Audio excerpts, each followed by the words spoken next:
ang mga kwento ng pag-ibig, kwento ng buhay, at kwento ng pag-asa dito sa Barangay Love Stories. Love Stories. May mga sakit na dulot ng kahapon na mahirap takasan. Minsan ay para itong bisita na walang pasabi kung dumalaw sa atin. Ikaw, kabarangay, meron ka bang masakit na nakaraan na hinding-hindi malilimutan? Dear Papa Dudut, good day po sa inyo at sa mga nakikinig ng programa ninyong Barangay Love Stories. Ako nga pala si Edgar, 35 years old at taga Quezon City. Hindi po talaga ako mahilig sa radyo, pero isang beses ay napakinggan ko ikaw, Papa Dudut, sa taxi na sinasakyan ko nung pauwi na ako sa bahay namin.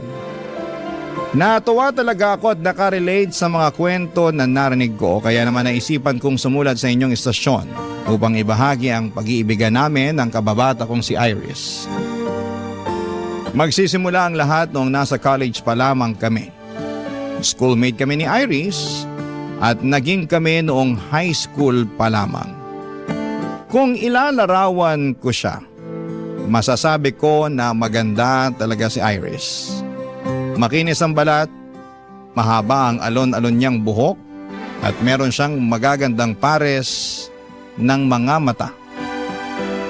Mahal na mahal ko siya at para sa akin ay siya na ang babaeng gusto kong pakasalan at makasama habang buhay. Kaya nga palagi ko yung sinasabi at pinapaalala sa kanya.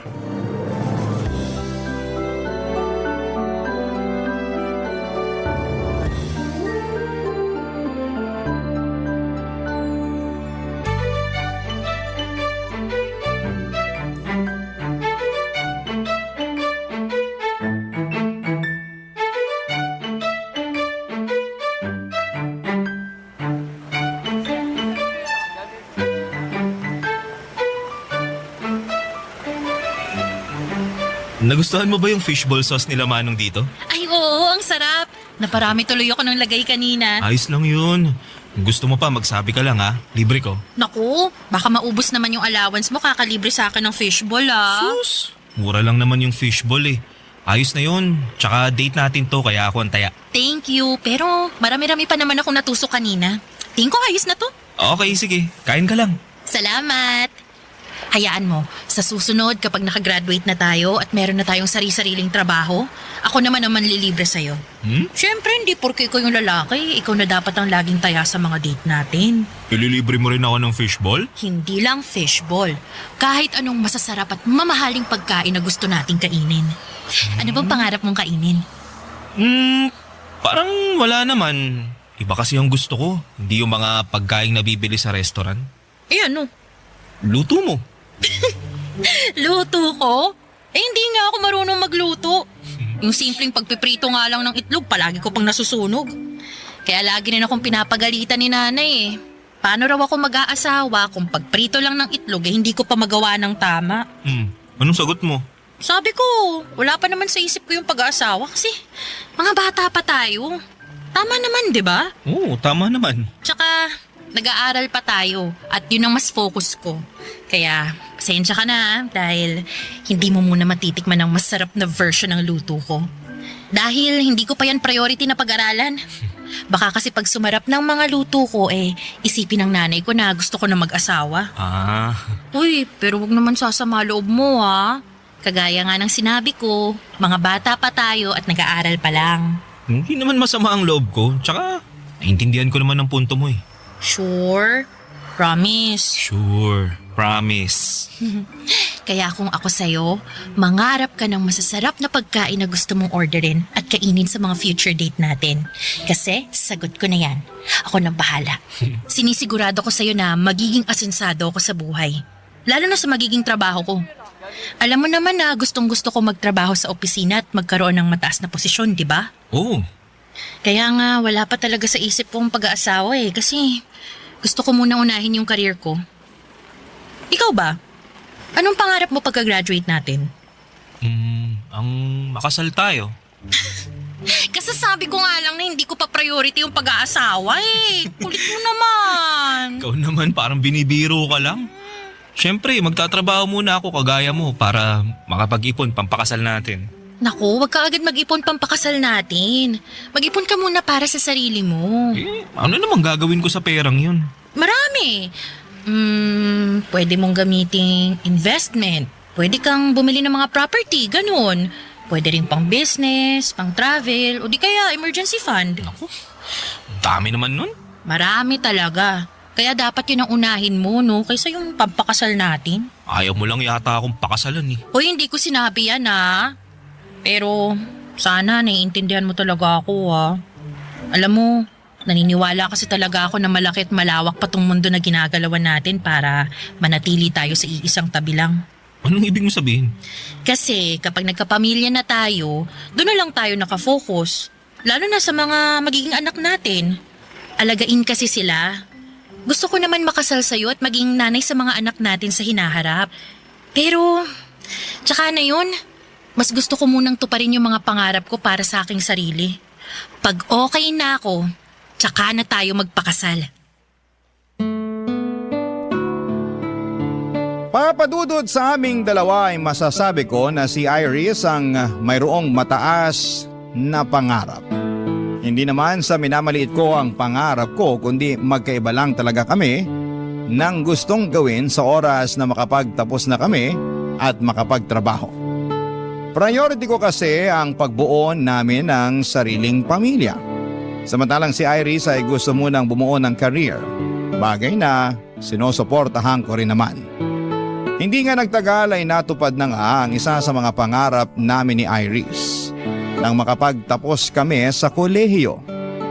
At makalipas lamang ang isang linggo ay nabalitaan ko na may job interview na si Iris mula sa kumpanya na matagal na pala niyang inaplayan.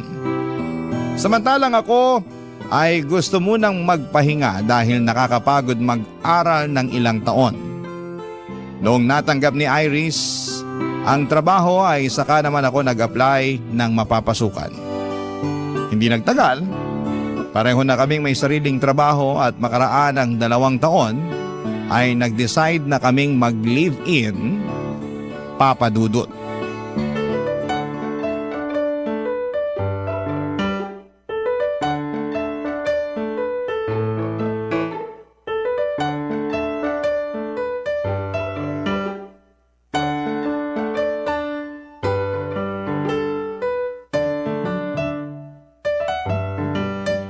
Pagod ka ba? Sakto lang. Nangalay lang tong binti ko kakatayo kanina dun sa sakayan nung nag-aabang na tayo para makauwi. Grabe, ang tagal natin nakasakay. Muntik pa tayong abutan ng ulan. Oo nga eh. Buti na lang nakauwi na tayo, no? Buti pa, masayihin ko na lang muna yung binti mo habang nakaupo tayo rito sa sofa. Ay, sure ka? Hindi ka ba pagod? Di naman, konti lang. Tsaka pagdating sa'yo, hindi ako mapapagod. Naku, ang corny. Oh, ayan. Ayusin mo pagmasahe, ha? Oo naman. Siguradong mawawala yung pamamanhid nito. Sana nga. Grabe, no? Anong grabe? Ang saya-saya ni Laika at Dion dun sa kasal nila kanina.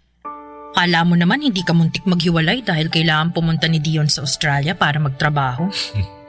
Kilala naman natin si Laika na hindi talaga kaya ang LDR, di ba? Pero nakaya pa rin naman niya dahil sobrang faithful din kasi ni Dion. Never din niyang pinaramdam kay Laika na malayo sila sa isa't isa. Piruin mo, araw-araw tumatawag at nagve-video call. Ganun naman talaga mga taong nagmamahalan. Walang distansya ang makakahadlang. Kaya nga bilib din ako sa relasyon nila kasi nagawa pa rin nilang harapin yung mga takot at agam-agam nila sa mga sarili nila para sa future nila. Yang si Dion, ayaw niyan sana magtrabaho sa ibang bansa kasi nga raw iba yung kultura doon kaysa rito sa Pilipinas. Tsaka kakagraduate lang natin noon, aalis agad siya. Si Laika naman, ayaw sa LDR pero sumugal pa rin sila. Sabi sa akin ni Laika pareho raw nilang pinag-ipunan ni Dion yung ginastos sa kasal nila. Pero mas malaki pa rin daw dun yung parte ni Dion. Tapos meron din daw silang kanya-kanyang savings At meron din para sa magiging anak nila. Galing, no? Nakakatuwa sila. Oo nga, nakakatuwa nga. Tayo kaya, no? Anong tayo? Kailan kaya tayo... Ikakasal? Sira? Hindi. Eh ano, magkaka-baby. Gusto mo ngayon na, unahan na natin yung dalawa. Hoy, ayoko pa. Grabe naman sa pagtutol. Sorry naman. Pero seryoso ba yun? Na ayaw mo pang magka-baby tayo? Oo, seryoso. Pero, hindi naman na tayo mga bata eh. Tsaka nakatira na tayo sa iisang bubong na parang mag-asawa. Parang pa lang, pero hindi pa tayo kasal. O edi, will you marry me? Sira? Ikaw talaga, no? Anong ako? Seryoso ko rito, nagpo-propose ako sa'yo. Talaga? Eh bakit walang sing-sing? Anong wala? Meron, teka. Kukunin ko ah. Uy, sandali! Uy, joke lang! Joke lang kasi! Anong joke lang? Alam ko naman na may sing-sing ka na dyan kasi... Kasi nakita ako nung nakaraang araw nung nag-aayos ako ng kwarto natin. Hala, nakita mo? Ibig sabihin, inusurpresa yun. Ayos lang naman, pero... Pero hindi pa rin naman ako handang magpakasal sa'yo eh. Kaya, okay lang din na na huwag ka muna mag-propose. Ane pa. Di pa nga ako nagpo-propose, rejected na ako agad. Hindi naman sa ganun, pero...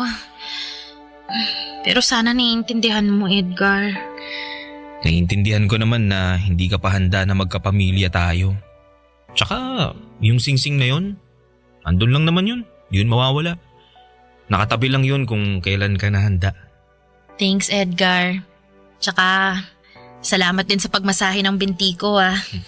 Medyo nawala na nga yung ngalay. Wala nga naman.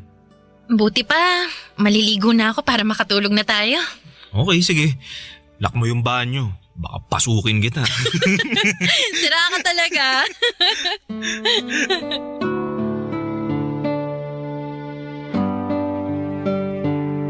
Papadudot, aaminin kong nalungkot ako sa pagtanggi ni Iris at bahagyang nadismaya dahil buong akala ko ay handa na siyang makasal. Dahil nakatira na kami sa isang bubong. Pero nagkamali ako. Hindi pa pala talaga niya gusto, lalo na nagsisimula pa lamang kami sa aming mga career. Tama naman siya kaya sinantabi ko ang pansarili kong kagustuhan at nirespeto ang sa kanya.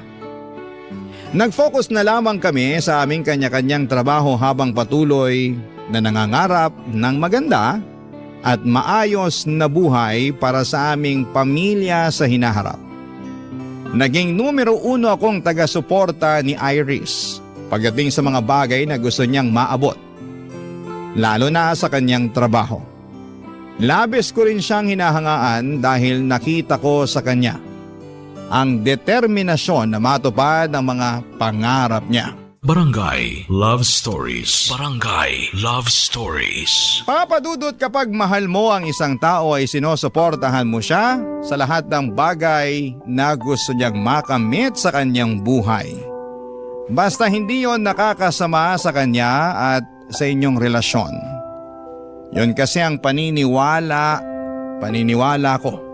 Kaya nga buong buo kong sinusuportahan si Iris sa pangarap niya habang pinagsisikapang matupadin ang sarili kong pangarap. Mataas ang ambisyon ni Iris na ma-promote sa kanilang kumpanya. Samantalang ako ay kontento na sa posisyon ko.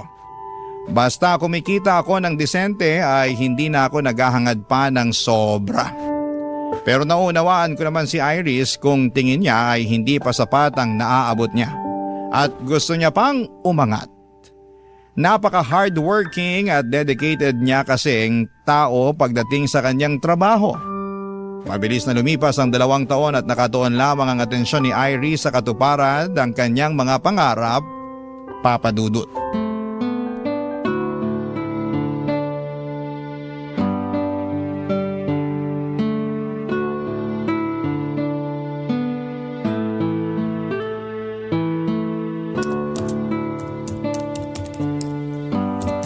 Babe, kanina ka pa dyan sa harap ng laptop mo ah. Hanggang dito ba naman sa bahay, nagtatrabaho ka pa rin? Grabe ka naman sa kanina pa. Mga 30 minutes pa lang naman ako nagtatrabaho ah. Tsaka, Kailangan ko na kasing gawin to eh. Dahil baka matambakan ako pag sa opisina ko pa to ginawa. Wala ngang alam yung boss ko kundi magparush ng trabaho kahit nga hindi pa nakakasayad yung puwet ko sa upuan. Gaano pa ba katagal yan bago matapos? Di ko alam. Ano ba yan? Anong ano ba yan? Ano ba to?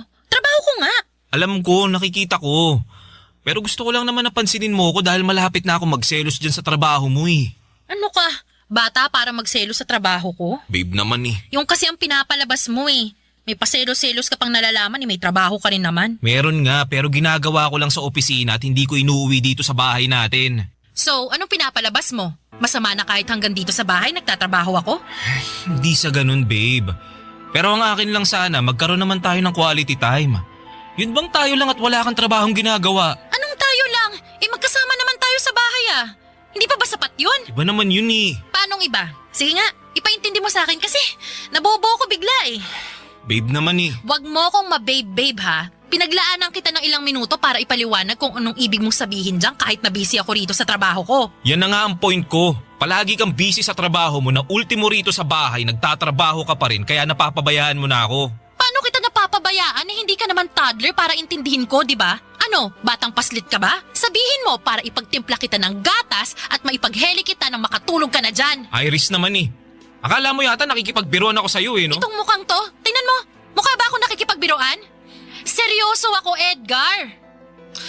Alam mo, inistorbo mo na nga ako rito sa ginagawa ko. Sinira mo pa yung mood ko.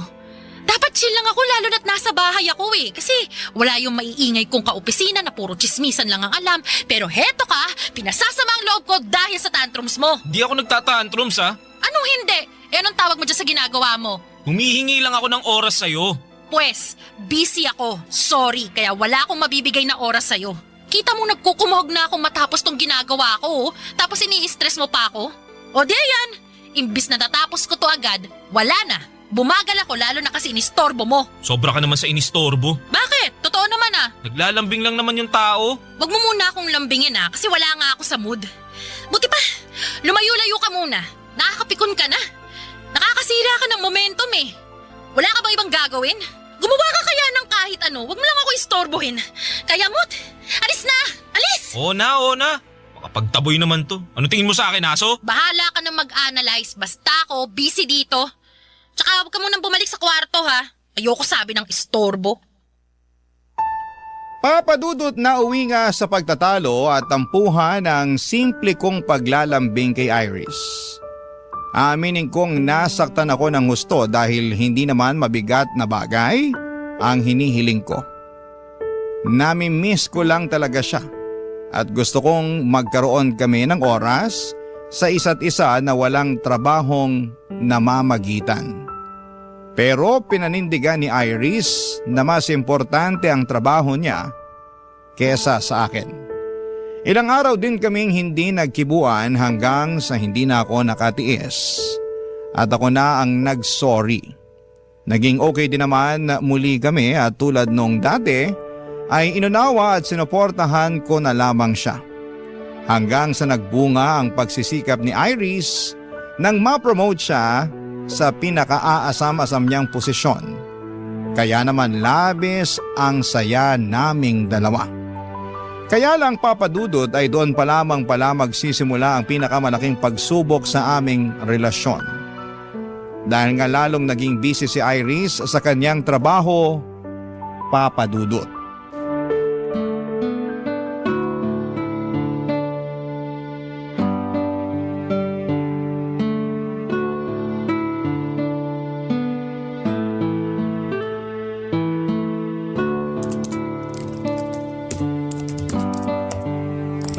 Babe, bakit nakatuto ka na naman sa laptop mo?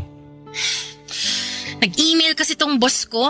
May pinapagawa siya na kailangan ko raw maipasa ngayong araw. Kaya gagawin ko muna. Mamadali kasi yun lagi. Di ba pwedeng mamaya na lang yan? Mauhuli na tayo sa lakad natin eh. Hindi ka ba nakikinig? Nagmamadali lagi yung boss ko. Gusto niya maibalik sa kanya kagad kung ano man yung pinapagawa niya. Sobra namang demanding yan, rest day naman natin. Oo, pero ganun talaga. Sandali lang ba talaga yan? Tingin ko hindi kasi dami pala niyang email. Oy, naku. Huwag mo sabihin na gagawin mo lahat yan ngayon. As usual, trabaho ko to eh. Tsaka, Kailangan magpag-good shot ako sa boss ko, lalo na't kakapromote ko pa lang. Di mo naman kailangan gawin yan eh. Tsaka dapat marunong rumispeto yung boss mo sa personal mong oras. Yaman mo na. Ganun talaga ang mga boss eh. Tsaka sila rin naman, hindi uso yung personal na oras pag nagdedemand ang may-ari ng kumpanya. Kahit na. Hindi naman tayo robot na nakaprogram lang para gumawa ng trabaho na iuutos nila. Tao tayo, no? Yan ka na naman eh. Ako na naman. Hindi mo na naman iintindihan yung trabaho ko. Palibasa, hindi mo maranasang maging busy sa buhay mo. Di naman yata tama na ikumpara mo yung trabaho ko sa trabaho mo. Hindi ko naman kinukumpara. Sinasabi ko lang kasi mukhang hindi naman tayo nagkakaintindihan eh.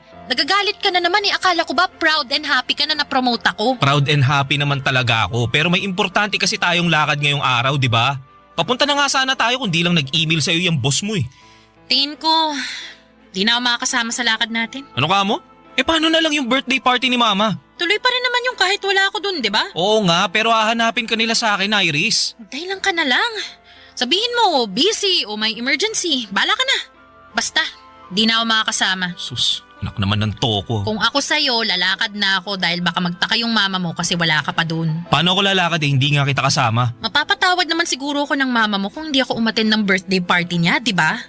Pero yung boss ko, hindi. Kaya kailangan ko na talaga tong gawin. Sana maintindihan mo. Ako na lang ba palaging iintindi sa'yo? Gusto mo na lang ba palagi yung boss mo ang masusunod? Paano naman ako at yung gusto ko? Edgar, please. Huwag mo naman akong stressin, no. Dami-dami ko pang gagawin. Nakikita mo ba tong sangkatutak na email sa akin? Di ko nakasalanan yan. Ginusto mo naman yan eh. Tsaka bahala ka ma-stress dyan. Buti pa alis na ako. Kung ayaw mo sumama, wag. Bahala ka sa buhay mo. Gawin mo na lang yung trabaho mo. Total, mas mahalaga naman yan sa'yo at mas mahal mo pa nga yata yan kaysa sa akin. Edgar naman eh. Huwag mo naman akong kontrolin. Pinagsasasabi mo. Di kita kinokontrol, no? Gusto mo na unahin ko yung ibang bagay kaysa sa trabaho ko na hindi hamak na mas importante. Paano hindi pag-control yung kung yung gusto mong masusunod?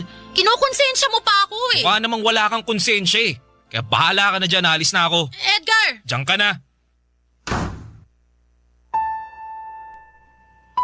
Papa Dudut, hindi totoo na gusto kong kontrolin ang buhay ni Iris. Kaya naman naggalit ako nang sabihin niya sa akin ang bagay na yon. Sa katunayan ay mas kinokontrol pa nga siya ng trabaho niya. Kaya naman apektado ang aming relasyon. Pero hindi yon nakikita ni Iris dahil mas galit siya sa akin at para sa kanya ay sarili lamang ang iniisip ko. Pero hindi yun totoo dahil sinusuportahan ko siya at patuloy na sinusuportahan pa rin sa mga bagay na gusto niyang makamit, lalo na sa trabaho niya. Kaya bago pa kami mauwi sa matinding away ay nagdesisyon na akong umalis mag-isa. Samantalang si Iris ay nagpaiwan sa bahay para gawin ang mga trabaho niya. Siyempre hinanap siya ng parents ko pero nagdahilan na lamang ako na may nakakahawa siyang sakit kaya hindi ko na siya sinama pa. Naniwala naman sila pero pinayuhan nila akong umuwi ng maaga upang may makasama sa bahay ang aking nobya, Papa Dudut. Barangay Love Stories. Barangay Love Stories. Papa Dudut, hindi kami agad nagkaayos ni Iris matapos ang away naming yon. Tumagal pa ng 1 linggo bago kami nagpansinan. Sa katunayan ay bigla na lamang kaming nag-usap na parabang walang nangyari. Noong nagtangka akong pag-usapan namin ulit ang away namin ay agad sinabi ni Iris na kalimutan na lang daw namin yon kasi ayaw na niyang ma-stress pa. Pero ramdam ko na malaki na ang pinagbago ni Iris lalo na sa pakikitungo niya sa akin. Oo, magkasama pa rin kami sa isang bubong at magkatabi sa kama pero mas gusto na lamang niyang nakatalikod sa akin kapag matutulog kami. Ayaw niya na hinahawakan, niyayakap o dinidikitan ko siya. Hindi na rin kami sabay kumain lalo sa hapunan dahil madalas na siyang ginagabi galing sa trabaho at kumain na raw siya. Pag rest day naman namin ay natutulog lamang si Iris maghapon para makabawi daw ng lakas. O di kaya ay lumalabas siya para makipagkita sa mga kaibigan niya. Kaya nga naisipan kong bumawi sa kanya sa pamamagitan ng pag-aasikaso sa kanya at pagluluto ng paborito niyang pagkain nang sa ganon ay unti-unti ko ulit makuha ang loob niya. Kaso'y hindi naman pinapansin ni Iris ang mga effort ko hanggang sa isang gabi ay kinausap niya ako.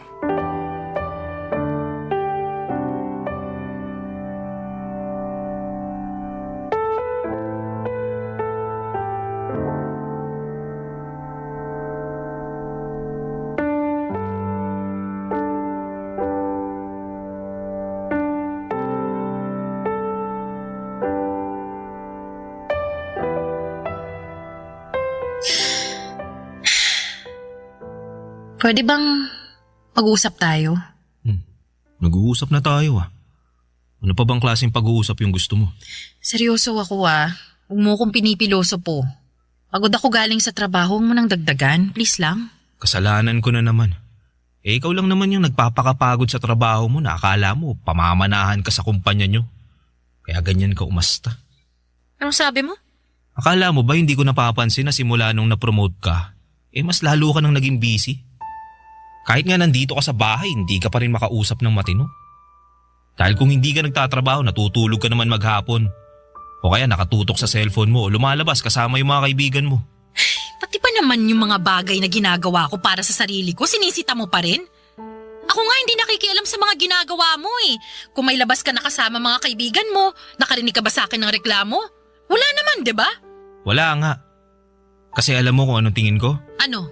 Na wala kang pakialam sa akin. Ano, tama ako no? Sagutin mo ako, tama ako no? Oo na! Oo na, tama ka! Wala na nga akong pakialam sa'yo at sa kung ano pang gusto mong gawin sa buhay mo. Bakit? Dahil kinain ka na ng sistema mo sa trabaho mo? Totoo, di ba? Sabihin mo. Dahil hindi na kita mahal. Anong sinabi mo? Hindi mo na ako mahal? Oo. Hindi na. Kailan pa? Matagal-tagal na rin. Bakit ngayon mo lang sinabi? Kasi nga, tinitimbang ko pa yung nararamdaman ko eh. Baka napagod lang ako, ganun. Na kapag pinahinga ko naman magiging okay tayo. Na manunumbalik ulit yung pagmamahal ko sa'yo katulad ng dati. Pero, hindi. Hindi na talaga at mas lumayo pa yung loob ko sa'yo tuwing nag-aaway tayo. Wala lang akong sinasabi pero naiipon na yun sa loob ko hanggang sa isang araw, nagising na lang ako. Wala na talaga. Ayoko nang subukang ayusin yung relasyon natin. Mas mabuti pa na maghiwalay na lang tayo. Maghiwalay? Oo, Edgar. Sorry pero sana maintindihan mo. Malayong malayo na tayo sa dating tayo eh. Tsaka, tingin ko, hindi ko mabibigay yung pamilya na matagal mo nang gusto kasi nga, mas nakafocus ako sa career ko. Masaya naman ako sa ginagawa ko kaya naisasantabi kita. Na-realize ko na ang unfair ko sa iyo kasi pinaghintay kita ng matagal pero hindi pa rin pala sapat yun. Iris, please. Baka nabibigla ka lang. Pag-usapan muna natin to. Please. Hindi ako nabibigla. Seryoso na ako sa desisyon ko. Kaya, sana maintindihan mo yun. I'm really, really sorry, Edgar. I'm really sorry.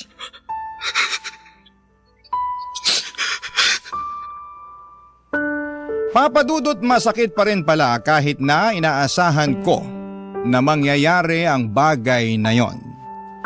Hindi ko napigilang umiyak dahil para bang pinipiga ang puso ko sa tindi ng sakit. Nagmakaawa pa nga ako kay Iris pero ramdam ko talaga na ayaw na niyang ayusin ang aming relasyon. Kaya naman nagpaubaya na lamang ako. Siguro'y nagbago na lang talaga ang priority niya at hindi na ako doon kasama. Kaya nga kahit na malungkot ay kailangan ko yung tanggapin. Umalis na rin si Iris sa nirerentahan naming apartment at nakiusap siya na huwag ko na siyang kukulitin pa. Sa abot ng makakaya ko ay nirespeto ko ang kahuli-hulihan niyang hiling at nag-focus na lamang sa pag-move on. Papadudot, makalipas ang 9 na taon. Neto namang 2025 ay inadya ng kapalaran na magkita ulit kami ni Iris sa kasal ng common friend namin. At masasabi ko na kahit matagal na panahon na nang huli ko siyang nakita, ay hindi pa rin nagbabago ang itsura niya. Maganda pa rin siya katulad nung Iris na dati kong minahal, Papa Dudut.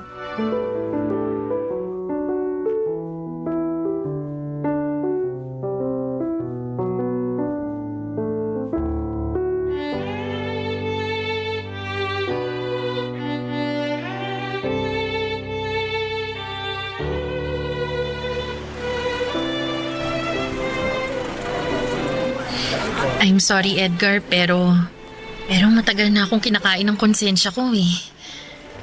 At naisip ko na matatahimik lang ako pag nakausap kita at nasabi ko sa iyo yung totoo. Kaya nga, sinamantala ko na yung pagkakataon para makita tayo rito sa kasal ng kaibigan natin.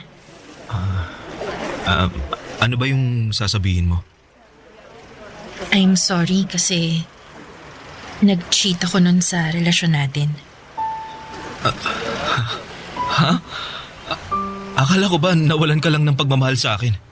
Totoo naman yun, pero kasi may iba na kasi akong nagugustuhan nun at yun nga, yung napangasawa ko. Boss ko siya eh. Simula nung napromote ako nun sa trabaho palagi na kaming magkasama. Mas madalas pa nga kaming magkasama kaysa sa atin kahit nakatira tayo sa iisang bubong.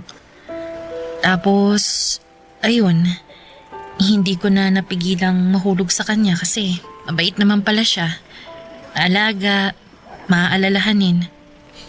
Bakit? Ganon din naman ako, di ba? Oo, pero malaki pa rin ang kaibahan niyo dahil mas mataas yung pangarap ng boss ko. Hindi kagaya mo na kontento lang sa kung anong meron ka. Linawin ko lang hindi naman masama yung gusto mo Oo, pero hindi tayo pareho ng gusto. Kaya mas nagustuhan mo yung tao na katulad mo. Ganun na nga. Kaya nga humihingi ako ng tawad sa'yo. Matagal na panahon na rin naman ang lumipas. Hindi na natin maibabalik yung nakaraan. Siguro, meron din talaga akong pagkukulang. Kasi masyado akong nakampante sa mga gusto ko. Di naman sa ganun kasi sinuportahan mo naman ako Hinintay mo pa nga na maging handa ako pero ako lang talaga yung may problema. Hindi ako naging handa sa'yo pero sa iba naging handa ako. Kagaya nga ng sinabi ko nakaraan na yun. Ang mahalaga yung ngayon. Hindi naman ako galit sa'yo. Nagtatampo, oo. Pero hindi naman kita matitiis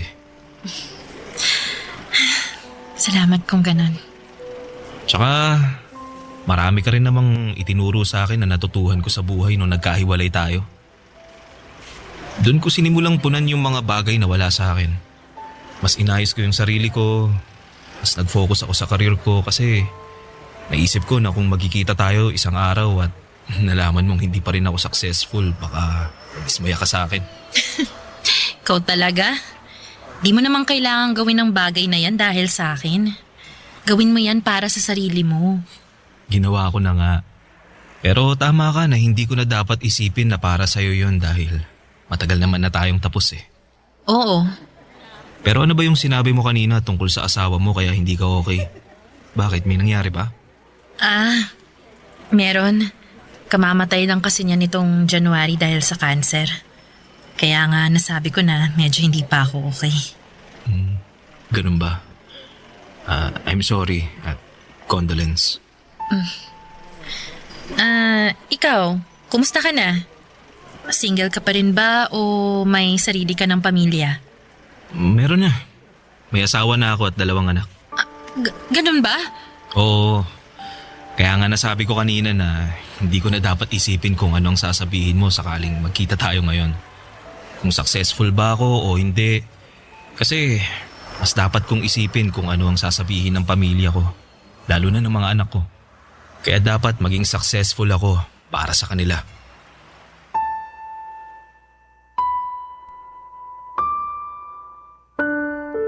Papadudot, naputol na ang pag-uusap namin ni Iris nang tawagin siya ng isa naming kaibigan. Nag-excuse naman ako dahil tumawag ang misis ko ng mga panahong yon. At pagkatapos, nalaman ko na lamang na umuwi na pala si Iris. Masaya ako na nagkita ulit kami pagkalipas ng mahabang panahon, ngunit malungkot dahil meron siyang pinagdaraanan. Pero katulad ko noon na alam ko na makaka-move on din si Iris. Sa ngayon ay nakafocus na lamang ako sa sarili ko at sa aking pamilya. Wala akong ibang hangad kundi ang mabigyan sila ng maayos at komportableng buhay. Matagal na kaming tapos ni Iris at ang sulat ko na ito sa inyong programa ang magpapatunay noon. Maraming salamat po Papa Dudut, sakaling mapili po ninyong i-ere ang istorya ng buhay ko sa Barangay Love Stories. Sana'y marami sa mga kabarangay natin ang nakarelate sa aking kwento. Lalo na yung mga kapwa ko dyan na iniwan sa ere. Huwag kayong mawala ng pag-asa dahil makakausa din kayo. Ang inyong forever, kapuso, at kabarangay, Edgar. Kwentuhan naman tayo dito sa comment section. Ang mga kwento ng pag-ibig, kwento ng buhay at kwento ng pag-asa dito sa Barangay Love Stories. Love Stories.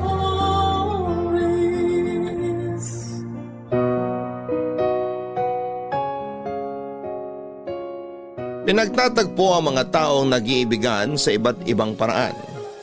Sabi nila ay tadhana raw ang gumagawa ng paraan para makilala natin ang taong itinakda para sa atin. Ngunit hindi tadhana ang magbibigay ng perpektong pag-ibig, kundi ito lamang ang maghahatid sa atin sa taong kaya tayong mahalin kahit na hindi tayo perpekto. Sa kwentong pinadala ng sender natin ngayong araw, sa anong paraan kaya niya makikilala ang taong magpapatibok ng puso niya? Pakinggan ang kwento ni Raya dito sa mga kwento ng pag-ibig, buhay at pag-asa sa nangungunang Barangay Love Stories. Dear Papa Dudut, mapagpalang araw sa iyo Papa Dudut, dahil may mga kakilala na rin po ako nagpadala ng liham sa Barangay LS ay naisipan ko rin pong sumulat para ibahagi ang love story ko. Raya nga po pala ang pangalan ko pero nickname ko lamang po talaga ito. Nanggaling po ako sa isang broken family. Mas pinili ni tatay na bumuo ng bagong pamilya sa kabit niya kesa sa amin ni nanay. Kaya naman hanggang ngayon ay kami na lamang ang magkasama. Malaki po ang naging sakripisyo niya para sa akin. Kung ano-ano ang pinagkakitaan niya para lamang mapatapos niya ako sa college sa kursong Business Administration, major in Operations Management. Nang makatapos ako ay nag-start akong magtrabaho bilang admin assistant sa isang kumpanya.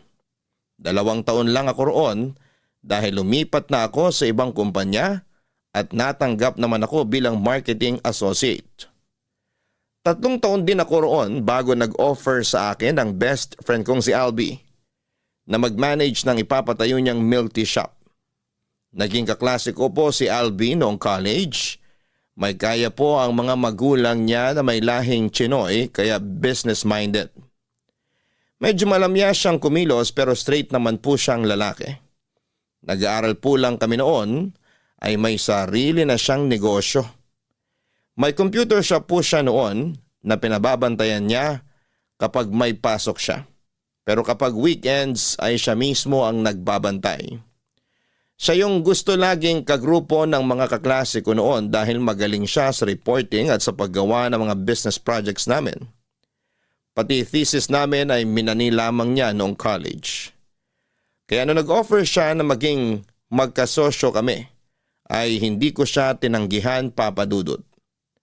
Hindi ko naman po kailangan maglabas ng pera, industrial partner po ako kumbaga. Hindi ko na lang po babanggitin kung paano yung hatian namin. Pero napakalaking tulong niya po talaga noon sa amin ng nanay ko. Nakaipon ako paunti-unti hanggang sa maipaayos ko na yung bahay namin. Tumaas ang sales namin noong pandemic, kumuha kami ng 2 staff sa milk tea shop para may katulong na ako roon. Pero dahil sa pagiging busy ko noon ay hindi ko na nabigyan ng pansin ang love life ko.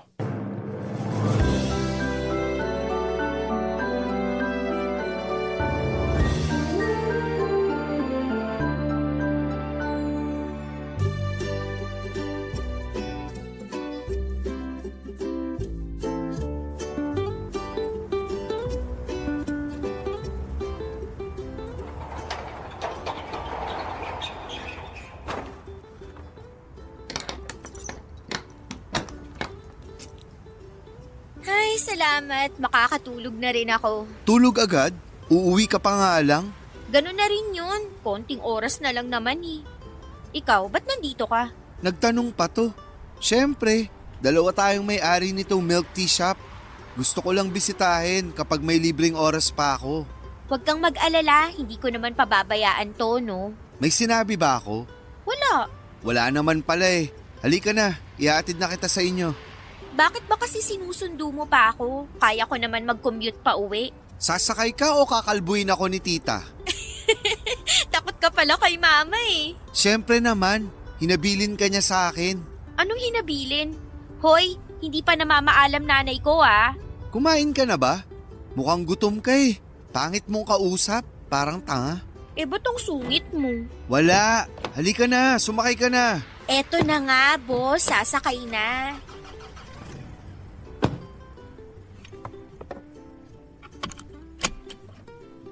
Pwede ka ba sa Sabado? Bukas tayo nun, di ba? Anong meron? Date, magde-date tayo. Gagi, hindi pa ako nagpapaligaw. Ano ba? Bakit ka tumatawa? Utu-utu ka kasi. Seryoso, pwede ka nga? Depende kung anong gagawin natin. A-attend lang naman tayo ng party. May celebration kasi kina Gino. Kasi graduation ng kapatid niya sa Sabado. Oh, sa kaibigan mo naman pala eh. Bakit isasama mo pa ako? Kailangan ko ng kasama. Baka kasi harutin ako ng mga babae niyang bisita. Alam mo naman tong kaibigan mo. Malakas talaga ang appeal sa mga babae.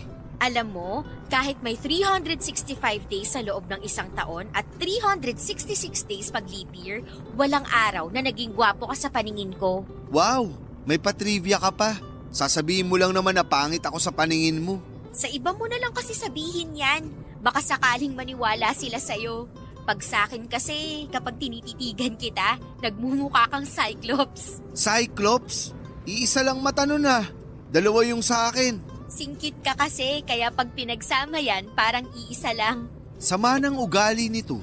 Mas lalo ka. Alam mo, para makabawi ka sa panlalait mo sa akin, samahan mo na lang ako sa Sabado. Di ka na pwedeng tumanggi. Isasama na talaga kita. Para namang may magagawa pa ako. Ayan! Kahit napipilitan ka lang, basta may kasama ako.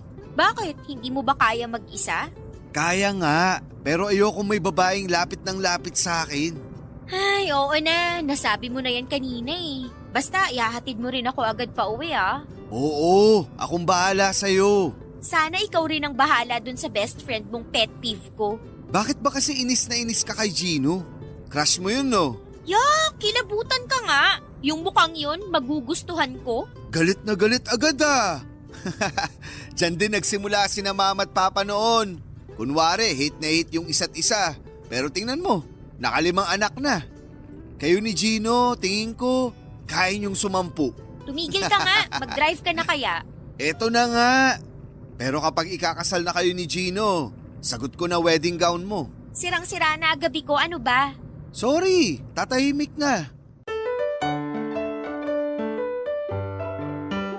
Papa Dudut, na-meet ko na ang best friend ni Alvin na si Gino ng ilang beses. Pero hindi ko talaga gusto ang pagiging feeling close niya. at pangaasar sa akin tuwing nagkikita kami. Sobrang pet peeve ko talaga siya. Parang ginagaya niya kasi si Albi. Hindi po ako magaling mag-explain pero sa mga hindi po nakakaalam kung ano yung pet peeve, yun po yung something na kinakainisan ng isang tao. At sa case ko po ay si Gino yon. Yung mukha niya, yung boses niya at lahat po ng ginagawa niya ay kinakainisan ko ng sobra. Okay naman siya sa itsura. Hindi naman po siya masasabing pangit. Maputi po siya, chubby at matangkad din. Mga 5'11" po ang height niya at may pagka-chinito rin. Chef si Gino sa isang Chinese restaurant. Kaya mahilig siya sa mga pagkain. Siya ang madalas na nagluluto tuwing may handaan sa kanila o sa mga malalapit niyang kaibigan. Mabait naman po siya pero saksakan lang ng pagka-playboy. Nakaka-turn off yung ganon para sa akin. Parang naging standard ko na po kasi noon sa mga lalaki yung pagiging loyal or committed nila sa partner nila. Ang kaso, nakakatawa man pong isipin pero para talaga kaming mga batang nag-aaway noong time na yon. Kahit na anong gawin namin ay hindi talaga kami nagkakasundo. Pinipilit ko siyang iwasan at hindi kausapin pero dahil kay Albi ay napipilitan akong harapin siya. At para makasurvive ako, sa mga oras na kasama ko siya ay nagpapanggap na lamang ako na parang hindi ko siya nakikita. Ay, salamat. Makakauwi na rin. Sus! Para namang hindi ka nag-enjoy sa party. Medyo lang. Ganyan pala kapag medyo nag-enjoy lang, nagbabalot ng mga handa. Uy, grabe ka naman. Konti lang kaya itong nilagay ko sa bag ko. Grabe. Wala ba kayong ulam sa bahay nyo? Ang sasarap kasi ng mga ulam. Saka inalok din naman nung nagpahanda, no? Kaya kumuha na ako. Masama raw tumanggi sa grasya. Ang sabihin mo, makapal lang talaga mukha mo. Hoy, sumusobra ka na ha? Gusto mo magka-design mukha mo, Albi? Uy, Pauwi na ba kayo? Gino, kanina ka pa dyan? Oo. At narinig ko yung usapan nyo. Kaya bago kayo lumabas ng gate, i-check ko muna yung bag nitong kasama mo. Ano? Hoy, wala naman ako ninakaw sa loob ah. Wag na maraming dada. Akin na yung bag mo. Hindi pwede, no? May mga personal akong gamit dito na hindi mo pwedeng makita. Saka, kailan ka pa nag-shift ng career? Hindi yata kami na-inform. Hindi ka naman police o security guard para i-check yung bag ko bago umalis. Kamag-anak ako nung nagpa-party. At hindi ko pwedeng isawalang bahala na lang kapag may nakita akong kahinahinala. Parang alam ko na to. Uuwi na kami. Tara na nga, Albi. Yung bag mo. I-check ko lang tapos pwede na kayong umalis. Ayoko! Ay nako, alam kong mamaya pa kayo matatapos sa bardagulan nyo.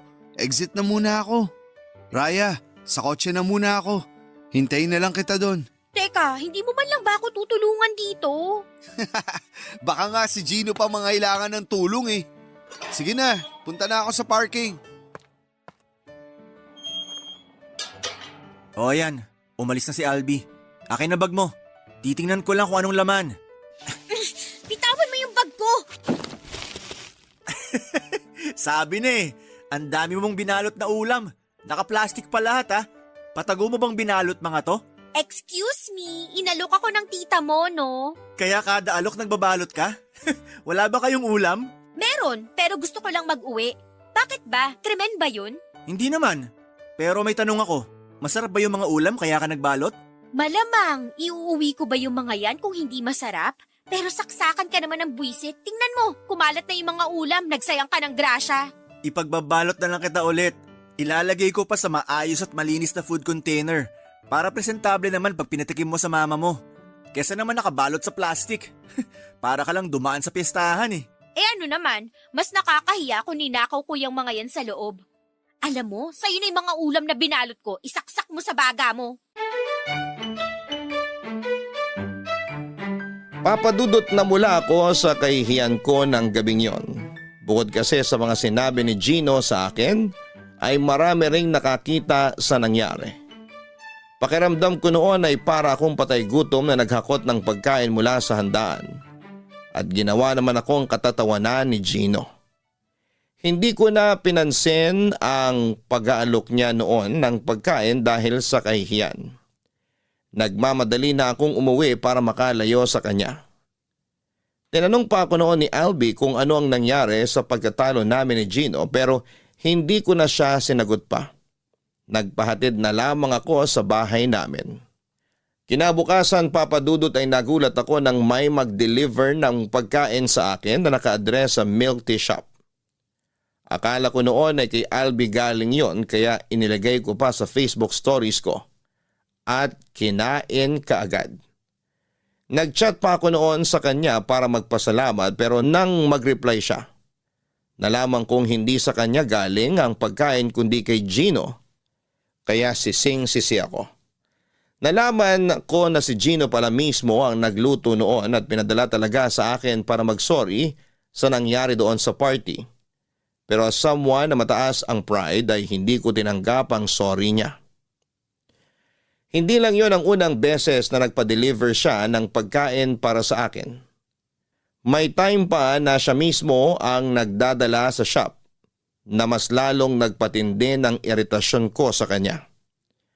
Kaya naisip ko talaga noon na hindi ko magugustuhan si Gino kahit na ano ang gawin niya. Papa Dudut, kahit busy ako sa pagmamanage ng milk tea shop ay naglalaan pa rin po ako ng oras para makipag-usap sa mga lalaking nakikilala ko online. Naisip ko kasi noon na baka kapag may nagpapakilig na sa akin ay hindi ko na mararamdaman ang inis ko kay Gino tuwing nakikita ko siya. Pero kahit na umaabot naman sa talking stage ay wala pa rin akong nagugustuhang i-meet sa kanila. Until one time, may nag-text sa akin na unknown number. Nagpakilala siya bilang customer sa milk tea shop. Suki raw namin siya pero ayaw namang sabihin kung ano ang pangalan. Medyo nainis ako noon dahil ayoko talaga ng mga taong pamisterious. Pero noong nanghingi siya ng payo, sa sisimulan niyang negosyo ay na-realize ko na seryoso naman pala siya. Nickname niya lang ang binigay niya sa akin. Hindi na rin ako nagtanong pa ng personal details niya dahil akala ko ay manghihingi lang talaga siya ng advice. Pero yung simpleng pag-uusap namin ay nauwi sa biruan at na-enjoy ko na yung pag-uusap namin, Papa Dudut. Hindi nagtagal ay hiningi ko na ang pangalan niya sa Facebook dahil na-curious talaga ako noon kung ano ang itsura niya. Sa pagbabaka sakaling makilala ko siya. Natatandaan ko naman ang mukha ng mga suki namin sa shop. Pero nadismaya ako nang makitang dami account lang ang ibinigay niya. Sa pag-aakalang pinagtitripan niya lamang ako ay blinako na ang number niya, gayon din ang account na ibinigay niya sa akin. Kanina mo pa di ginagalaw yung pagkain mo. Okay ka lang ba? Oo, okay lang ako. Okay daw, pero nananamlay ka naman. Ano ba kasi yung dinaramdam mo? Huwag mong sabihing broken ka. Alam na alam ko namang wala ka pang boyfriend at wala ring nagtatangkang manligaw. Kaya wala pang mananakit sa'yo. Ano kasi, may naging textmate ako nitong mga nakaraang linggo. Textmate? Uso pa ba yun? Ayaw niya kasi magpakilala eh. Tapos, nung hiningi ko Facebook account niya, dummy account naman binigay sa akin. Kaya yun, naisip ko na baka niloloko niya lang ako. Pinagtitripan, ganun. Bakit mo naman kasi in-entertain?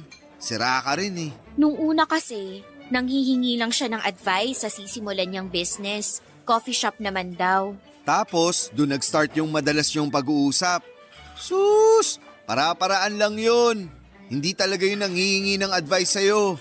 Gusto niyang makipag-usap at kumagat ka naman. Binlock ko na siya, no? Kahit na, in-entertain mo pa rin siya bago mo ginawa yun. Ibig sabihin, kilala ka na niya. Baka nga marami ka nang nasabi sa kanya tungkol sa'yo eh. Saka yung pagtatanong niya tungkol sa business, paano kung nagmamanman na pala siya? Mamaya magnanakaw na pala yung nakakausap mo. Binubudol ka na, hindi mo pa alam. Ang OA mo. Ganun ba kabobo tingin mo sa akin? Kalma! Hindi naman ako nakikipag-away sa'yo. Masyado kang mainit. Hi guys! Anong ginagawa rito ng maligno na yan? In-invite ako ni Albi. In-invite mo yan? Tapos hindi mo man lang ako sinabihan. Sorry na. Alam ko naman kasing hindi ka papayag eh. Naisip ko lang naman na baka ito na yung tamang oras para magkaayos kayo. Paano naman kami magkakaayos? Yang mukhang yan, hindi nga mukhang sincere eh. Kahit wala pa siyang sinasabi, nakakairita na siya. Tiisin mo na lang. Siya kasi magbabayad nitong kinain natin. Ano? Uy, teka. Wala sa usapan yan ha. Gusto mong makabawi kay Raya, di ba? Pinagdamutan mo siya ng pagkain. Kaya dapat, galante ka ngayon. Simulan mo na yung pagbawi mo. Sana sinabi mo kanina. Akala ko kasi libre mo. Hindi pa naman ako nagdala ng pera. Sus! Dami-dami mong card dyan sa wallet mo. Pwede naman yun. Pero may isa pa akong offer sa'yo.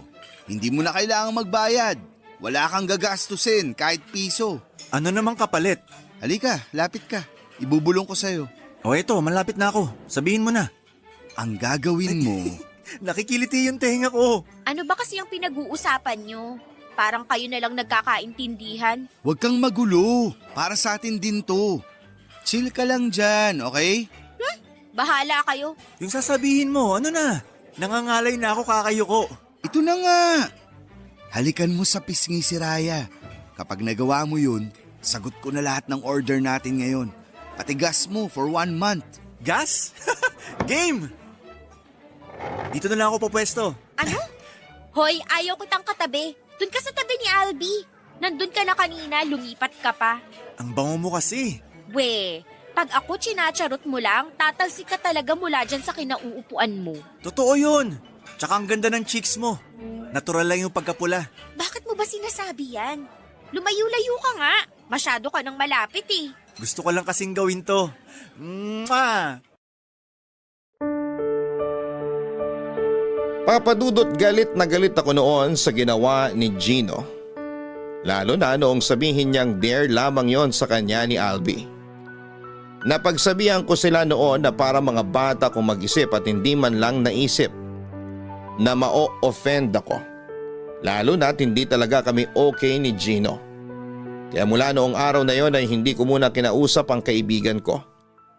Inaharap ko lamang siya tuwing may mahalaga akong concern tungkol sa business namin. Hindi naman mapakali noon si Gino at wala siyang tigil sa kakasori sa nagawa niya. Umabot pa siya sa puntong pumupunta siya sa bahay namin. Sinabi niya sa nanay ko ang ginawa niya at humingi rin siya ng dispensa. Pero ang hindi ko inaasahan ay noong kinilig pa ang nanay ko sa ginawa niya. Hindi ko alam kung ano ang ginawa niya at nagustuhan siya ng nanay ko para sa akin. Kaya sa halip na magkaroon kami ng distansya sa isa't isa ay mas napadalas pa ang aming pagkikita dahil si mama na mismo ang nag-i-invite sa kanya. Aaminin kong medyo nawawala na noon ang inis ko kay Gino at gusto ko na lamang din na maging okay kami dahil doon masaya si mama. Pero nagbago ang isip ko noong malaman ang tungkol sa kanya.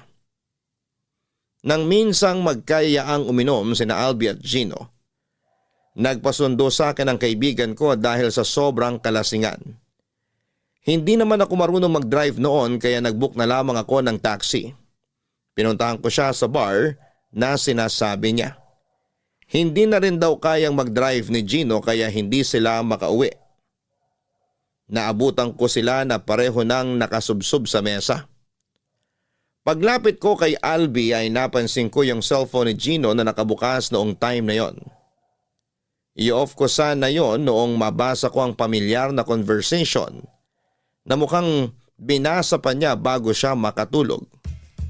Parang umakyat lahat ng dugo ko noon sa ulo dahil sa galit ng may mapagtanto, Papadudot. Hoy, gumising ka nga dyan. Mag-usap tayo. Bakit ba? Nahihilo nga yung tao eh. Wala akong pakialam. Tumayo ka dyan. Pwede bang bukas na lang? Ang sakit na ng ulo ko. Nasusuka pa ako. Kahit iluwa mo pa yung bituka mo, wala akong pakialam. Tumayo ka dyan. Mag-usap tayo. May kasalanan ka sa akin. Pahingi mo ng tubig, please. Hindi ako utusan. May kamay ka naman, di ba? Bakit ba kasi galit na galit ka? Ano bang problema? Ito, ano to?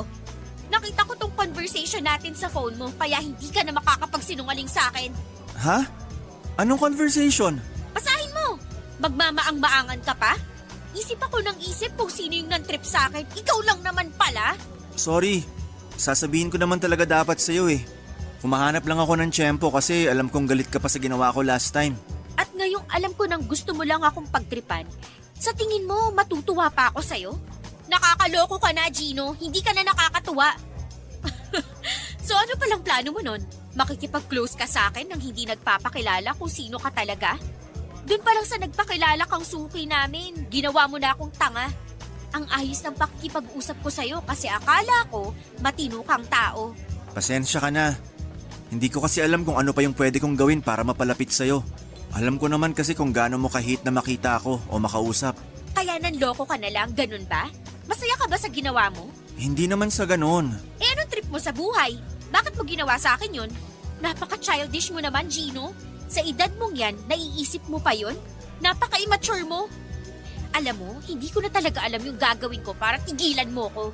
Kasi sa totoo lang, kung hindi dahil kay Albi, hindi naman kita kakausapin. Walang dahilan para maging malapit tayo sa isa't isa. Kaya wag kang umakto na parang close na close tayo. Baka kasi akala mo, natutuwa ako na ganun ka. Ginawa ko lang naman yon kasi gusto kita. Gusto kitang ligawan, Raya. Gustong gusto ko na lagi kitang nakikita.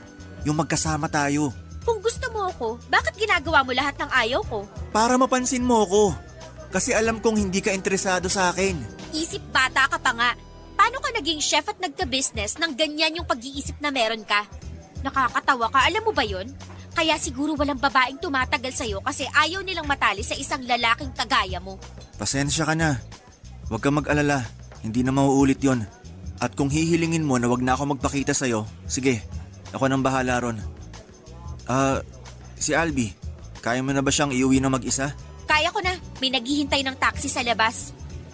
Okay, mauna na ako umuwi.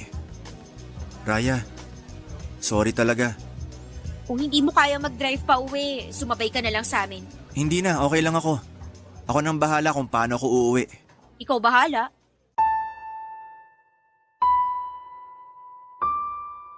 Papadudot walang kalam-alam si Albi sa naging pagtatalo namin noon ni Gino dahil sa kalasingan niya. Ang alam lamang niya noon ay hinatid ko siya sa bahay nila. Nagulat na lamang siya sa mga sumunod na araw noong bigla na lamang akong iniwasan ni Gino. Napansin niya yon dahil every Saturday po talaga ng gabi tumatambay si Gino sa shop namin. At noong time na yon ay hindi talaga pumunta si Gino kahit na anong pilit sa kanya ni Albi. Lumipas po ang ilang araw na umabot na rin ng halos isang buwan, Papadudot, na kahit anino ni Gino ay hindi ko talaga nakikita. Hindi na siya pumupunta sa shop at sa bahay namin. Hinahanap na siya noon ni Mama sa akin. Nagtataka kung bakit hindi na raw pumapasyal sa amin pero nagpapadala pa rin siya ng paboritong pagkain ni Mama na siya mismo ang nagluto. Natouch po ako noon at nakonsensya sa mga pinagsasabi ko sa kanya. Siguro nga ay may nagawa siyang mali na kinakainis ko ng sobra pero sa ipinapakita niya, hindi naman po siya masamang tao at wala talagang masamang intensyon sa akin. Kasi kung balak niya lang naman na paglaruan ako, hindi na niya kailangang alalahanin ang nanay ko. Papadudot kahit iniiwasan ako ni Gino, ay may mga pagkakataon pa rin nagkakasama kaming dalawa dahil kay Albi. Hindi na po ako galit noon sa kanya pero sobrang awkward ng sitwasyon namin. Hindi ko alam kung paano ko siya kakausapin o kung tama ba na ako yung maunang magbukas ng usapan. Sa pagkakataong yon ay wala pa ring alam si Albi sa dahilan kung bakit hindi kami nag-uusap ni Gino. Normal naman kasi sa amin yon. Pero noong ilang beses na kaming nagkita sa pagsama niya kay Albi sa shop, doon pa lang nakahalata ang kaibigan ko. Nagtanong siya kung ano raw ang meron sa amin ni Gino at hindi kami nagbabangayan. Ang sabi ko lang naman noon ay baka nagsawa na sa pakikipagbangayan sa akin ang kaibigan niya. Wala ni isa sa amin ni Gino ang nagbukas ng usapan kay Albi. Siguro'y naisip rin ito na mutual friend namin si Albi at gagawa siya palagi ng paraan para magkaayos kami. Pero dahil matagal na kaming magkaibigan, ay hindi na ako nakapaglihim pa nang muli siyang magtanong sa akin. Hindi na siya nagulat na hindi kami okay ng kaibigan niya pero aminado siya noon na mas gusto niyang nakikita kaming nagbabangayan kahit natungkol pa yon sa walang kwentang bagay kesa sa hindi kami nagkikibuan. Kinumbinsi niya ako na makipag-ayos na lamang kay Gino dahil marami din naman akong nasabi na hindi maganda.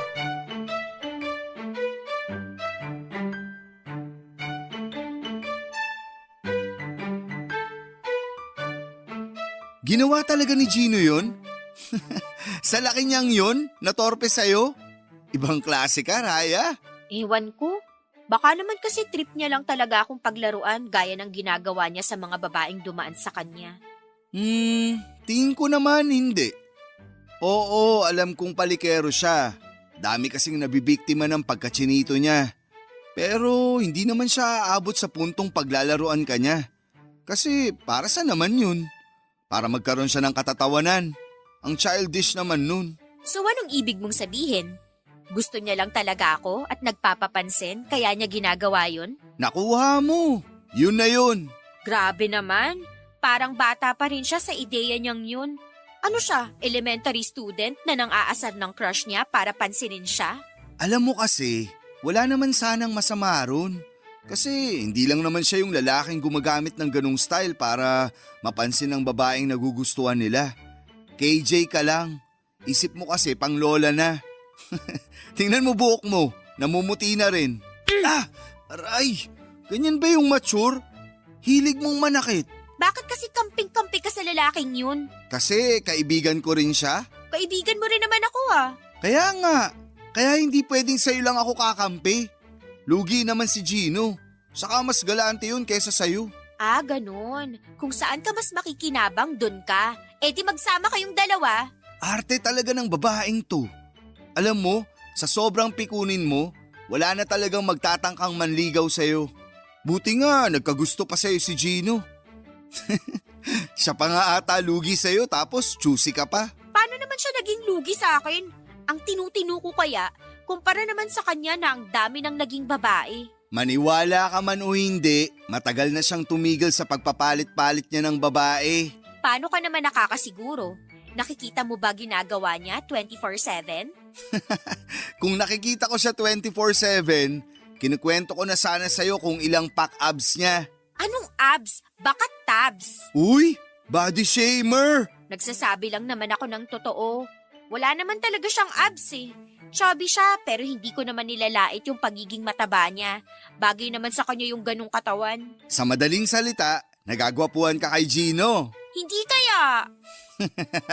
Ganyan na ganyan daw lola ko noon. Tapos ang ending, patay na patay kay lolo. Bakit ba lagi mo na lang akong kinukumpara sa lola mo? Magkaiba kami ng ira, okay? Magkaiba nga, kasi nasa ira ka ng marurupok. Wow, para namang ang tibay mo, Albi. Sino na nga yung nagpakalunod sa alak nung iniwan ng girlfriend? Tapos ayaw kumain ng ilang araw? Gusto pa ngang tumalon sa tulay na 3 feet lang naman yung taas eh. Grabe, sana na-record ko lahat yon para may pinagtatawanan ako every time na bumabanat ka ng ganyan. Alam mo minsan, mas maganda kung di ka na lang nagsasalita. Kuwang-kuwa mo pika ko eh. Sino ba nauna? Nagkakaganyan ka lang naman kasi mahal ka na ni Gino. Dapat nga, pa-demure na atake mo ngayon. Kasi may nagkakagusto na sa'yo. Yak! Never ako naging pa-demure, no? Obvious naman. Alam mo, kumain na lang tayo. Order ka na ng lunch natin. Makautos, parang may patabi ah. Eh anong gusto mo? Kumuha ko ng pera sa kaha. May accounting tayo, di ba? So hindi dapat yun binabawasan ng para sa tawag ng katakawan. Ay, oo na. Lecturean ba naman yung may master's degree in business administration? Ang yabang mo talaga. Papadudod sa pag-uusap namin yon ni Albi ay nakwento niya na may babae raw na matagal nang gustong ligawan si Gino. Yun daw ang rason kung bakit tuminto na ito sa pagiging palikero. Nakita raw kasi nito ang mga katangian ng babaeng gugustuhin nitong ipakilala sa magulang sa babaeng itinutukoy ni Albi. Noong nagtanong ako sa kanya ay hindi ko po talaga inaasahan noong sabihin niyang ako yon. Hindi ko alam kung anong nakita sa akin ni Gino para magpakatino ito ng ganon. Mula noong nalaman niya ang dahilan nang iwasan namin ang kaibigan niya, palagi na siyang gumagawa ng paraan para madalas kaming magkasama. Kunwari, iimbitahan niya akong kumain sa labas pero kasama naman pala niya si Gino. Aaminin ko na nahihiya na lang talaga akong mag-sorry kay Gino. Pero gustong gusto ko na siyang makausap. Gusto kong kumpirmahin sa kanya ang mga sinabi ni Albi. Hindi para ipahiya siya o ipamukha na hindi ko siya magugustuhan kahit kailan. Kundi para aminin na na-appreciate ko lahat ng ginagawa niya. Pero parang universe na po talaga ang gumagawa ng paraan noon para magkausap kami. Noong pumunta kami sa birthday ni Albi ay nagkaroon ako ng lakas ng loob na kausapin siya noong medyo nakakainom na ako. Gino. Uy, Gino, pansinin mo naman ako. Bakit ba? Pwede ba akong makisabay? O kaya hatid mo na lang ako sa bahay? Kapal ng mukha ako, no? Sigurado ka? Baka naman lasing ka lang. Oo, medyo nakainom nga ako. Kaya nga, natatakot ako mag-commute. Medyo nahihilo na ako. Baka mapatapat pa ako sa manyak na driver. Tapos, dalhin ako sa ibang lugar kapag nakatulog ako sa biyahe. Hanggang ngayon pala overthinker ka pa rin. Ganun na nga. Pasensya ka na. Wala kasi akong ibang malapitan. Si Albi, tulog na sa kalasingan kaya hindi niya na ako mahahatid pa uwi. Hindi ako nagdala ng kotse. Big bike yung dala ko. Kaya mo ba sumakay ron? Oo, kaya ko naman. Sigurado ka? Sabi mo nahihilo ka, di ba? Baka mahulog ka pa. Alam mo, kahit hindi pa ako sumasakay sa big bike mo, nahulog na ako. Pinagsasabi mo. Nahulog na ako sa'yo. Ay, lasing ka na nga. Hindi kita pwedeng isakay sa motor ng ganyan yung estado mo. Baka maaksidente lang tayo. Baka naman mga chicks mo lang talaga pinapayagan mong sumakay sa big bike mo. Wala pa akong pinapasakay na babae sa motor ko. Sorry. Sige, mag-aabang na lang ako ng taxi. Akala ko ba natatakot ka mag-commute ng lasing? Tatawagan ko na lang si Mama habang nasa biyahe ako. Kailangan ko rin kasing makauwi. Wala siyang kasama sa bahay eh. Huwag mo na siyang tawagan. Baka masira pa tulog niya. Oo nga no. Ay, sasamahan na lang kita mag-commute. Ha? Wag na. May sasakyan ka naman pa uwi tapos magko-commute ka pa. Sasamahan na kita pa uwi. Pero... Huwag na matigas ulo mo, Raya. Nakainom ka kaya hindi ka pwedeng bumiyahe na mag-isa. Bakit ikaw? Hindi ka ba uminom kanina? Hindi ako uminom kasi wala maghahatid sa akin pa uwi. Naantok na ako. Sandali, magbubook na lang ako ng taxi. Mag-abang na lang tayo ng dadaan dito. Sure ka? Oo. Lapit ka konti. Ha? Sumandal ka na lang sa akin habang naghihintay. Inaantok ka na, di ba? Wag na, nakakahiya. Halika na. Hindi mo naman ako kailangang hilahin. Lalapit naman ako eh. Shh. Sumandal ka na lang sa braso ko. Aalalayan na lang kita kapag nakaidlip ka. Thank you ah. Basta wag kang susuka. Wala akong dalang extra shirt. Sabi ko nga sa'yo, nahihilo ako. Baka masuka ako sa taxi mamaya. Lunukin mo na lang. Ano? Pigilan mo na lang. Ayoko maglinis ng suka mo. Bakit? Hindi mo pa ba naranasan maglinis ng suka ng mga naging fling mo? Hindi. Sanay silang uminom. Hindi kagaya mo na nagpupumilit uminom kahit hindi naman kaya. Kung ganon, hindi mo gusto yung mga babaeng hindi sanay uminom? Wala akong sinabing ganon. Di ba sabi mo gusto mo ako? Nakainom ka. Tsaka na natin pag-usapan yan. Baka naman joke mo lang yun. Tapos, kaya ayaw mo ko isakay sa big bike mo kasi baka mapagkamalan akong girlfriend mo. Isasakay kita sa motor ko, pero kapag hindi ka nalasing. Papadudot, medyo nakainom lang naman ako ng gabing yon. Kaya malinaw sa akin kung ano ang mga sinasabi ko kay Gino. At aaminin ko na kilig po talaga ako noon sa mga sagot niya. Kahit naramdam ko pa rin ang lamig ng pakikitungo niya.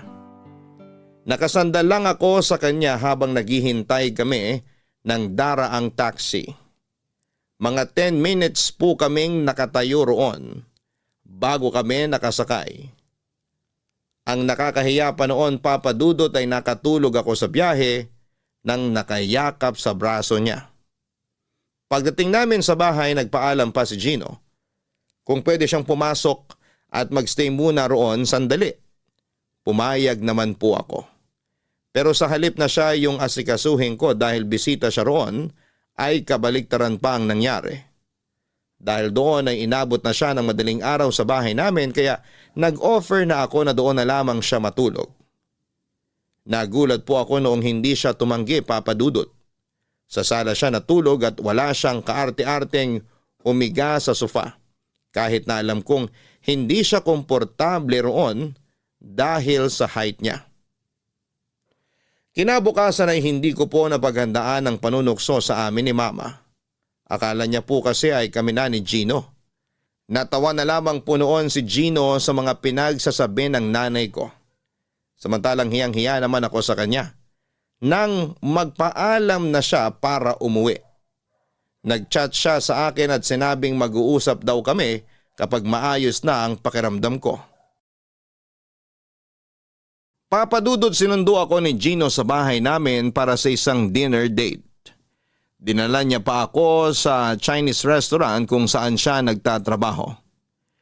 Nagulat ako noong ipinakilala niya ako sa mga katrabaho niya roon bilang someone special sa buhay niya. Ewan ko ba, Papa Dudut, pero wala po talagang mapaglagyan ang kilig ko ng gabing yon. Doon na rin kami kumain, nagpa-reserve siya ng table para sa aming dalawa sa rooftop ng restaurant. Siya ang nagluto ng mga kinain namin ng gabing yon. At ang mas nakakatuwa pa ay hindi niya nakalimutan yung dadalhin niya para kay Mama. Mula noong mangyari ang dinner date namin ay parang bulang naglaho ang inis na nararamdaman ko para kay Gino. Mula sa pagiging pet peeve, siya na yung naging favorite person ko. Gaya ng dati, walang kaalam-alam si Albi na okay na kaming dalawa. Hindi alam ng kaibigan ko na madalas na kaming nagkikita after ng closing ng milk tea shop. Tinupad ni Gino ang sinabi niya na isasakay niya ako sa motor niya. Hindi pa namin napag-uusapan ang tungkol sa nararamdaman namin sa isa't isa, pero sa tingin ko noon ay nanliligaw na siya.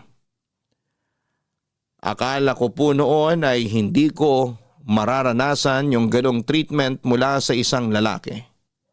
Nang mas nakilala ko siya, saka ko lang nakita yung maturity na hindi ko nakikita sa kanya noon dahil sa inis ko sa kanya. Ibang-iba siya sa Gino na lagi kong kabangayan sa harapan ni Albi.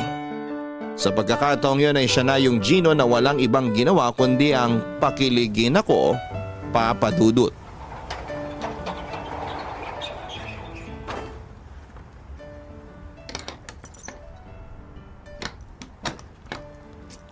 Ayan, naisara ko na. Thanks. So, pwede na ba tayong mag-date? O magpapaalam pa tayo sa business partner mo?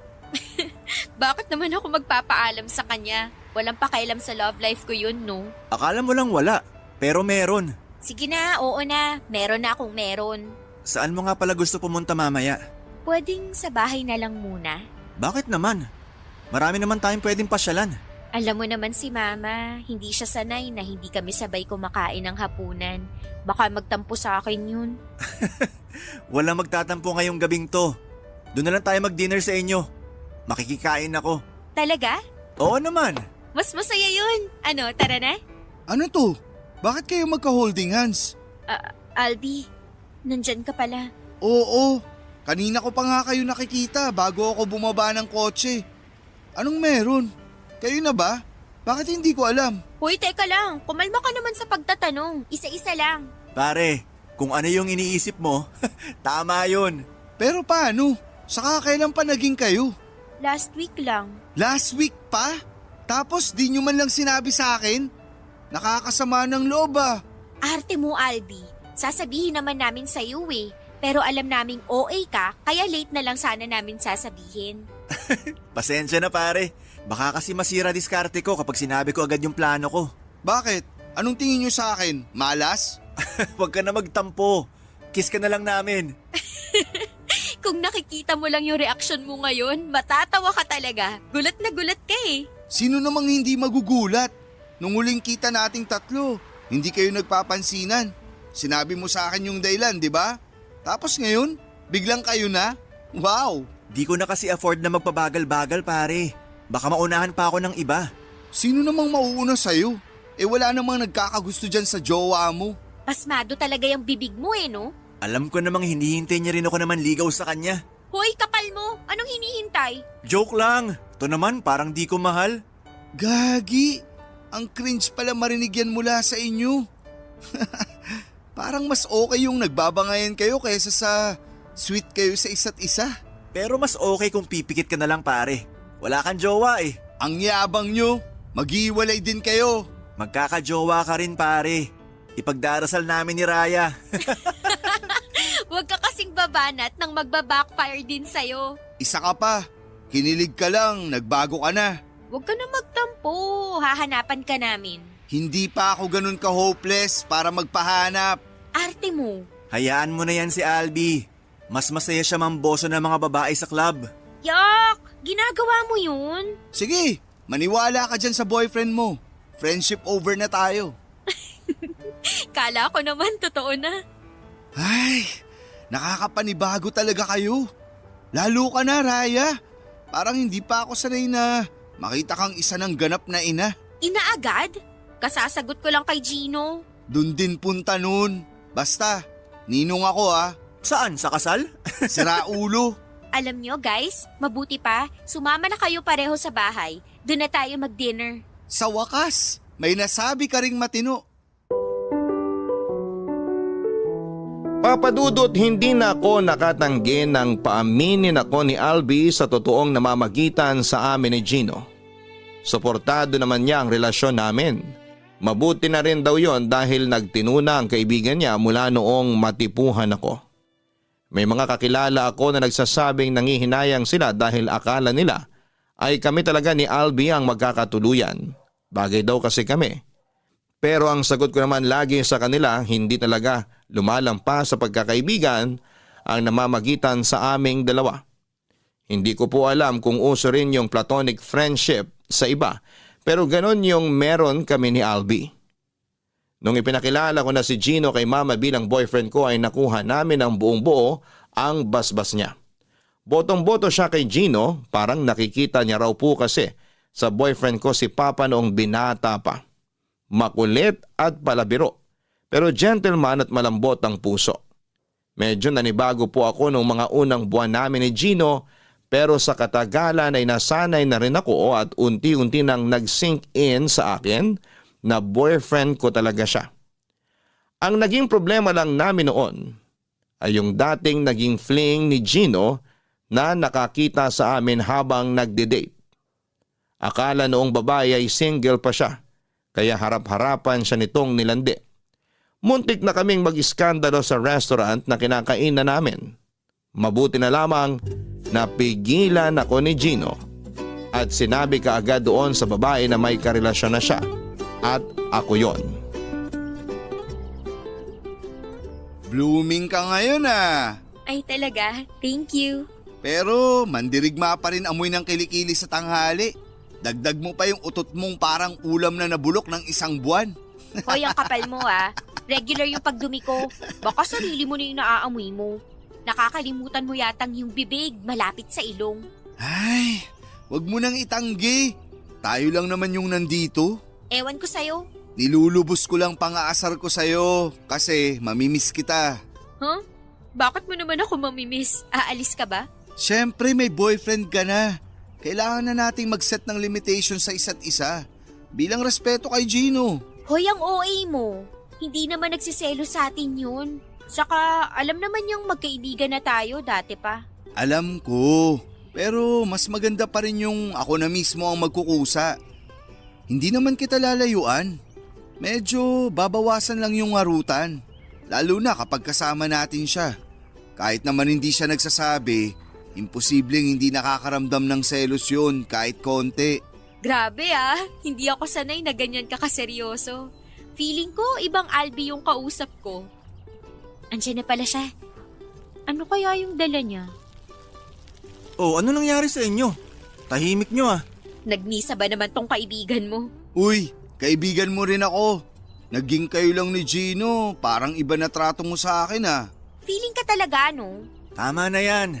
Eto, ice cream na lang binili ko. Saan ka bumili? Diyan lang sa tindahan sa malapit. Tinamad na ako lumayo eh.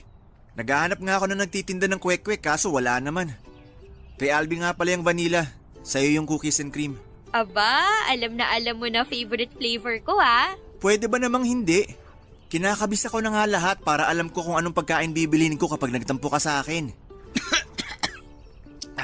Nakakaubo pala tong ice cream kahit di pa nakakain. Magkaka-TV ka pa niyan kapag single ka pa rin next month. Huwag kasi kayo maglampungan sa harapan ko. Usap pa lang yun, hindi pa lampungan. Pero wag ka mag-alala, hindi talaga namin yun gagawin sa harap mo. Sa likod mo lang. Ang weird talaga.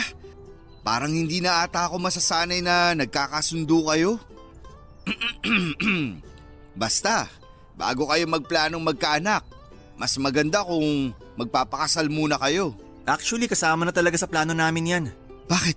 Nag-propose ka na ba? Hindi pa. Hina mo naman pare. Galawin mo na yung baso. Kung kailangan mo ng tulong ko, sabihan mo lang ako. Anong pinag-uusapan nyo? Bakit ayaw niyong iparinig sa akin? SPG ba yan? Oo, bawal sa bata. Baka bawal sa isip bata. May sinasabi kasi si Albi tungkol sa'yo. Ano na namang kinukwento ng lalaking yan? Nagkagusto ka raw sa kanya dati, bago pa naging tayo. Oo, patay na patay sa akin yan si Raya. Kaya nga di nagkaka-boyfriend eh. Ang kapal talaga! Sa tagal nating magkakilala, kahit minsan hindi ako na-attract sa'yo, no? Sakit ah. Ganun ba ako kapangit sa paningin mo? Cute niyong magkuya. Hindi yan papasa bilang kapatid ko. Height pa lang, wala na. Guys, yung nagtitinda ng kwek-kwek! Nasaan? Wala pa. Ano, taggutom? PG kayong dalawa, ah. Papadudot kahit naglagay na kami ni Alvin ng limitasyon sa pagkakaibigan namin ay hindi naman nabawasan yung bond na meron kami. Hindi rin naman naging issue kay Gino ang pagiging malapit namin sa isa't isa. Dahil alam niya kung gaano sila katagal magkaibigan ni Albi ay ganon din kaming dalawa. Sa ngayon, Papadudot ay 2 years na kaming kasal ni Gino.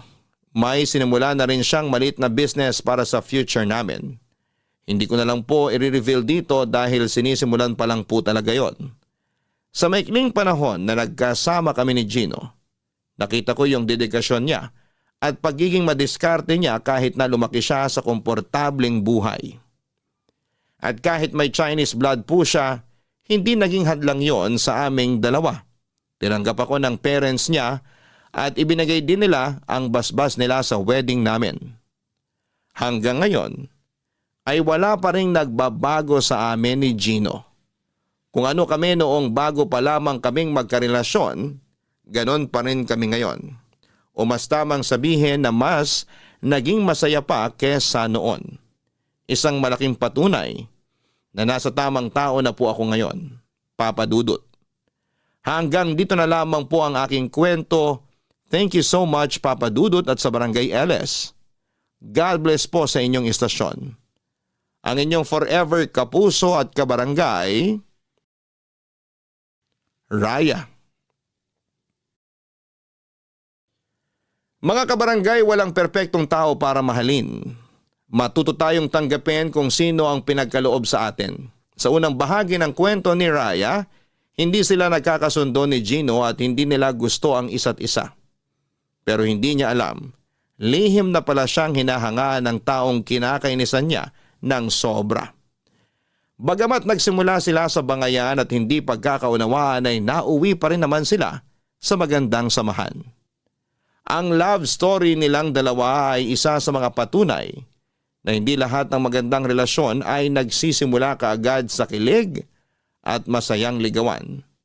Minsan kasi, yung hindi pagkakaunawaan pa mismo ang nagiging tulay para mas magkaintindihan ang dalawang taong nagmamahalan. Hanggang sa muli, ako po ang inyong si Papa Dudut sa mga kwento ng pag-ibig, buhay at pag-asa sa Barangay Love Stories number 1. Barangay Love Stories. Barangay Love Stories. Nakakaantig naman talaga ang ating kwento. Ikaw ba, kabarangay? Nakarelate ka ba sa story natin ngayon? Kwentuhan naman tayo dito sa comment section.